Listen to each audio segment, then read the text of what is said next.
हुकूमत पंजाब की जानिब से किसान कार्ड का इजरा किया गया है, जिसके जरिए काश्तकारों को तमाम सब्सिडी कैश ट्रांसफर के तौर पर बराह रास्त पहुंचाई जाएगी। किसान कार्ड के जरिए काश्तकार हजरात बीज, खाद, स्प्रे और दीगर ज़राई आलात पर सब्सिडी हासिल कर सकते हैं।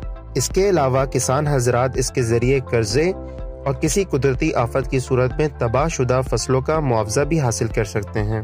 किसान कार्ड बनवाने के लिए चंद अहम हिदायत। आपकी उम्र 18 से 75 साल के दरमियान होनी चाहिए। आपका महकमा ज़राअत तौसीह से रजिस्टर होना लाजमी है।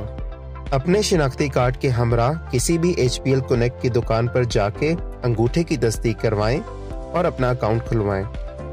HBL कनेक्ट का नुमाइंदा आपसे 500 रुपये लेगा, जो कि कार्ड बनवाने के बाद आपके अकाउंट में मुंतकिल कर दिए जाएंगे। SMS मौसूल होने पर अपने मुकामी महकमा ज़राअत के दफ्तर पर जाएं और अपना कार्ड वसूल करें। किसान कार्ड से मुस्तफीद होने के लिए आज ही अपने करीबी HBL कनेक्ट की ब्रांच पर जाएं और अपना कार्ड बनवाएं। मज़ीद मालूमात के लिए किसान मददगार मुफ्त हेल्पलाइन पर राब्ता करें।